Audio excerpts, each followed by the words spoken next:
Sabato mattina si terrà presso la Biblioteca Lucchesiana un interessante convegno dove parla di stampa, del futuro delle TV locali e del ruolo che hanno avuto e che speriamo possono continuare ad avere nel tempo. Da cosa nasce questa idea? Ne parliamo con Enzo Di Natali, che è protagonista appunto di questa iniziativa. Il titolo del convegno, lo diciamo ai telespettatori, è il seguente: Democrazia e informazione, il ruolo delle TV locali nel nostro territorio, che si terrà sabato alla Biblioteca Lucchesiana alle 10 di mattina. Lo scopo è questo: capire il ruolo che le televisioni locali hanno avuto nel tempo passato e anche oggi nella informazione per una democrazia.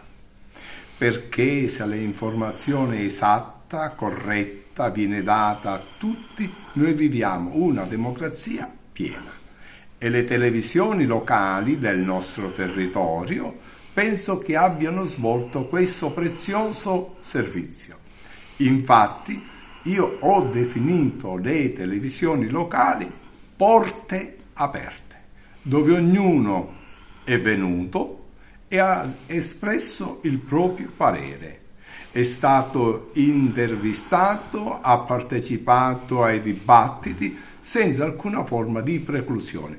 Questa è la vera democrazia e noi desideriamo sostenerla, noi desideriamo che questa democrazia continui, perché se c'è una informazione valida, veritiera, anche la democrazia è veritiera. Per cui, promosso dal Centro di Formazione alla Bioetica Evangelium Vitae, questo sabato vogliamo così svolgere questo dibattito alla presenza soprattutto delle associazioni culturali che nelle televisioni hanno avuto una grande visibilità. Non solo le televisioni, ma anche il mondo della scuola, il mondo della politica, tutto ciò che gravita nei nostri territori sono cresciuti perché le televisioni locali e la stampa in genere, devo dire, ha dato visibilità. Ed è giusto che anche in un momento di difficoltà l'associazionismo faccia la propria parte.